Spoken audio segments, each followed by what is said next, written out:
자,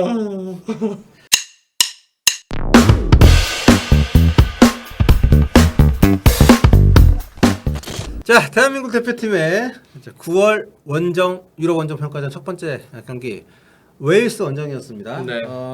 한마디로 네, 뭐 포인트가 좀 마땅히 없는 그런 경기입니다. 일단 기본적으로 뭐 현지 AI 평점 매기는 매체에서 이제 4-4-2로 표현했지만 4-1-4-1로 우리가 시작을 했어요. 포백 앞쪽에 박용우 선수가 원볼란치를 섰고 그 앞쪽에 홍현석, 황인범, 이재성, 손흥민 선수가 나왔는데 약간 좀 그동안과는 다른 예측과는 다른 조합이었습니다. 왜냐하면 홍현석과 이재성이 양쪽 윙을 섰고요.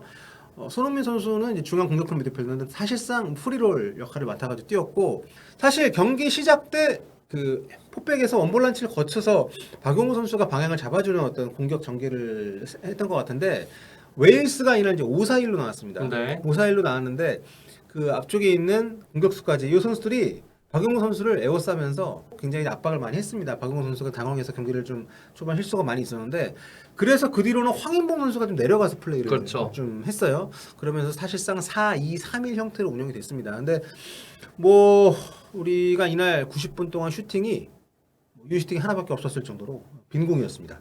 기록을 봐도 슈팅 숫자가 11-4였고요. 유슈팅이 우리가 4-1로 뒤졌고 점유율은 앞서긴 했지만 빅찬스가 우리는 한 번도 없었습니다. 웨일즈는 2번 있었고 골대는 맞췄고 전체적으로 우리가 밀린 경기였고 웨일즈는 지금 이제 유로 2024 예선전을 한참 치르고 있기 때문에 선수들 구성이 상당히 오래 발을 맞췄던 선수들도 많이 있어서 물론 선발에서 아론 람지가 뭐 빠졌고 키퍼 모드 후반에 들어왔고 이 정도면은 뭐 1군에 가까운 라인업이었기 때문에 뭐 웨일즈는 자기들이 할 만한 축구를 뭐 했습니다. 평소에 해오던 축구를. 그렇죠. 우리는 일단 포백에도 변화가 좀 많긴 했죠. 일단 정승현, 김민재 조합. 오른쪽에 설령우, 왼쪽에 이기재. 이 조합도 우리에게는 좀 낯선 구성이 있기 때문에 뭐 조직적인 부분에서는 우리가 뭐 실수가 나올 수 있다라고 생각을 합니다만 이번 경기를 앞두고 가장 관심을 모았던 인물이 바로 이제 클린스만 아니겠습니까? 클린스만 감독이 이렇게 과외 활동을 하면서도 한국 축구에 대해서 그럼 어떤 뭐 새로운 플랜을 들고 나왔느냐, 선수들에 대한 특장을 살릴 수 있는 아니면 본인만의 전술적인 모습을 확실히 보일 수 있느냐 했는데 뭐 이도저도 아닌.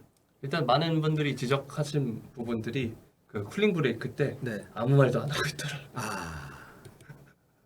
그런 부분들이다. 보통은 뭐 한마디라도 선수들에게 더 좀 전달하고 싶어 하는데. 그러니까 시메오네 감독은 막 공격해야 된다, 막 뭐 너 싸울 막 이렇게 들어가고 막 이런 얘기 한단 말이죠. 근데 그런 모습이 좀 실종됐던 게 좀 아쉬웠고 전반적으로 박용우 선수가 초반에 그래도 전진 패스를 좀 시도를 했는데 그게 끊기고 난 이후로는 확실히 자신감이 좀 뚝 떨어진 느낌이었어요. 그리고 홍현석 선수나 이재성 선수의 위치도 저 선수들을 저 위치에서 정말 온전히 최고의 경기력을 보일 수 있는 위치인가라는 생각도 들었고요. 우리 선수들이 갖고 있는 강점을 최대한 발휘할 수 있는 스타팅 라인업을 짰느냐, 그러니까 플랜 A를 짰느냐, 이 부분을 먼저 좀 짚고 넘어가면 그건 확실히 아닌 것 같습니다. 그렇다면 이런 축구를 펼칠 때는 이제 사이드백들을 어떻게 활용을 하느냐가 상당히 중요한데 홍현석 선수도 소속팀에서 중앙에서 많이 뛰는 선수고 이날은 손흥민 선수, 황인범 선수가 중앙에 뛰다 보니까 이재성, 홍현석이 양쪽에 뛰면서 사실상 측면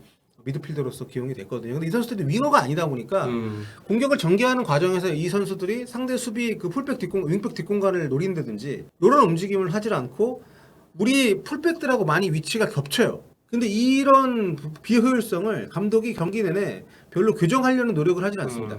그게 문제가 또 보면 공격 상황에서만 겹치는 것뿐만 아니라 수비 상황에서도 역할 분담이 제대로 안 돼 있는 모습들이 나왔거든요. 그렇죠. 그러니까 요즘에는 그러니까 풀백들이 현대 축구에서 몸값이 높은 이유가 전술적인 효용 가치가 굉장히 크기 때문이거든요.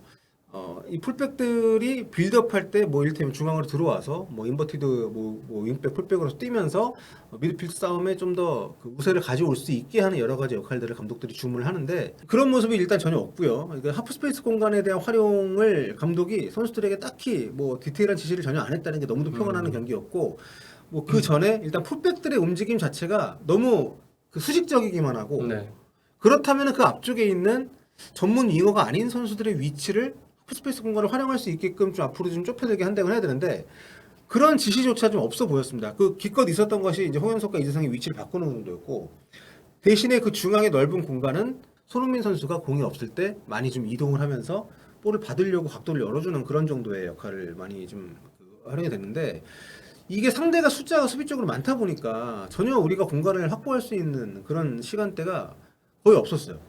그렇다 보니까 우리가 뭐 점유율 많았다고 나옵니다만은 상대 박스 안 터치도 우리 박스 내 터치가 굉장히 적었을 것 같은데 맞아요. 수치를 못 저 얼마 봤지만 없었어요. 네. 그러니까 굉장히 외곽에 손흥민 슈팅도 거의 바깥에서만 나왔습니다. 음. 그 벤투 감독처럼 자기가 하는 축구 철학에 어떤 이상향이 있고 그쪽으로 가기 위한 과정이라는 것을 우리가 납득을 한다면 뭐 이런 과정에 대한 건 우리가 기다릴 준비가 돼 있는데 손흥민 선수의 개인적인 역량에 너무 의존하는 경향을 보이고 있고 이날도 공격이 뚫렸던 몇 차례 찬스는 김민재 선수의 뭐 스루패스라든지 뭐 선수들 개개인의 어떤 뛰어난 선수들의 개인적인 판단에 의한 그런 돌파구를 마련했던 장면들을 제외하면은 팀으로서 이 팀이 추구하는 바에 대한 우리가 이해를 쉽게 하지 못하는 그런 모습이 이번에 또 반복이 됐고 또 결과도 안 나왔기 때문에 클린스만 감독에 대한 비판은 계속 좀 이어질 것 같습니다. 김민재 때문에 바이에른 경기를 챙겨 보시는 분들은 6번 롤 얘기를 많이 하시는데 우리 대표팀의 오늘의 이제 6번 롤을 황희범 선수가 등번호는 6번이지만 박용우 선수가 이제 했단 말이죠. 네. 지난 경기 이제 원두재 선수가 나와서 그 자리에서 좀 실수가 많은 사실 물론 그 6번 자리라는 게 실수가 있기 마련이고 실수가 나오면 또 유달리 돋보이는 자리잖아요. 그 자리가 어렵죠. 우리가 기성선수 맛을 봐가지고 더 높아진 것도 있는데 그러니까 원볼란치를 서면서 뭐 세계적으로는 뭐 부스케츠가 있고 우리는 기성용 선수처럼 탈압박을 본인이 한 2명 정도는 본인이 볼을 뺏기지 않고 동료들에게 앞이 됐든 뒤가 됐든 옆이 됐든 연결을 해줄 수 있는 선수가 있다면은 굉장히 좋죠. 근데 그렇지 않다면 저는 개인적으로 우리나라의 선수 구조상 원볼란치는 쉽지 않다고 봅니다. 그래서 결국에는 황희범 선수가 내려와서 이제 그렇죠, 사실상 삼선에서 이제 역할을 해준 건데 뭐 그런 식의 융통성을 보여주는 건 좋지만 근데 저는 이 공격 쪽에서 우리가 공격 좋은 공격수들 얼마나 많습니까? 그렇죠. 뭐 1선, 2선 다 해가지고 조규성 선수가 전반전에 볼 터치가 4번이었어요, 여러분. 스트라이커가. 이거는 그 선수 조규성 선수가 우리가 알지만 그 선수가 가운데 처박혀 있는 선수가 아니거든. 근데 전반전에 그랬거든요. 그러니까 우리의 장점들이 다 이렇게 좀 거세가 되면서 손흥민 선수도 물론 제일 잘하는 선수죠. 그리고 뭐 프로를 맡겨도 해낼 수 있는 선수고 손흥민 선수에게 해리케인 역할을 맡겼단 말이에요. 그래서 나중에는 막 삼성까지 내려와서 막 하고 근데 이 선수가 잘할 수 있는 것은 어쨌든 그 대표팀에서도 그렇고 클럽팀에서도 그렇고 측면에서 많이 활동을 많이 했었던 선수 우리가 또 스트라이커 좋은 선수들이 있으니까 그런 시너지를 좀 기대할 수 있는 조합을 만들었어야 되는데 지금은 그러니까 선수 개인의 능력을 믿는 거 외에 이 팀이 하려는 축구가 뭔지에 대한 할 수가 없는 경기였으니까. 사우디전이 사실 좀 걱정이 됩니다. 사우디전은 말 그대로 아시안컵을 앞두고 진짜 이제 거기서 만날 수도 있는 상대랑 스파링을 하는 거잖아요. 또 뭐 벤투 감독 때랑 차이 뭐 벤투 감독 때 초반에 뭐 비판이 많이 있었고 걱정이 많이 있었죠. 근데 어쨌든 그때는 감독이 자신이 가려는 방이 어딘지를 알려주고 갔기 때문에 그 과정에서 당연히 비난도 있고 경기 내용 좋지 않았을 때는 걱정도 많이 했고 했지만 팀 내에서 선수들이 그런 부분에 대해서 공유를 하고 공감을 하고 갔었던 흔적들이 계속 많이 보이는데 이 팀은 어떤지 우리가 아직 내부 분위기를 모르니까 그런 게 있다면은 우리가 좀 더 기다려줄 필요는 있다고 생각을 합니다만 일단 보여지는 것만으로는 그런 어떤 추구하는 축구의 내용도 좀 없었기 때문에 왜냐하면 뭐 이게 그 롱볼을 하겠다는 것도 아닌데 결국 하다 보면 롱볼로 가고 있잖아요. 애초에는 후방에서 빌드업을 하려고 시도하는 것 같았는데 안 되더라도 추구하는 바가 있으면 명확하게 그걸 좀 추진을 해야 되는데 그렇진 않았기 때문에 몇 안 되는 긍정적인 부분을 한번 찾아볼까요? 긍정적인 부분이요. 일단 뭐 개별 선수들 정승현 선수 오늘 굉장히 좋게 봤습니다. 김민재 선수가 오늘 왼쪽으로 대표팀에서는 거의 이제 오른쪽 백을 많이 보는데 오늘 레프트 센터백으로 와서 이제 정승현 선수하고 맞죠. 정승현 선수 좋았고 특히 이제 왼쪽에 이기재 오른쪽에 설령호 선수가 나왔는데 두 선수가 그러니까 지금 클린스만 감독은 풀백들을 뽑을 때 공격적인 풀백을 선호하거든요. 그런데 이 선수들에게 또 공격적인 역할을 그렇게 많이 주진 않습니다. 네, 근데 어쨌든 그런 과정에서도 나름 뭐 설령호 선수 같은 경우에 특히 좀 안정된 모습을 좀 많이 보였다고 생각을 하고요.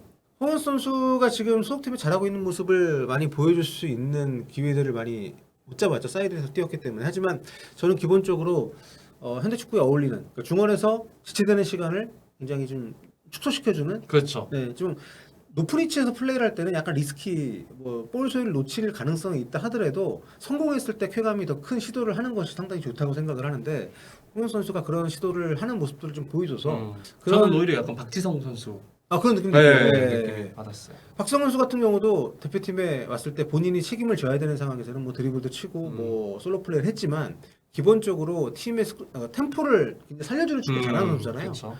그런 부분에서는 굉장히 긍정적인 대표팀 앞으로도 굉장히 도움이 될 수 있는 선수라고 생각을 합니다. 김승규 선수가 좋은 선방 몇 차례 보여준 거. 네. 네. 그렇죠. 예.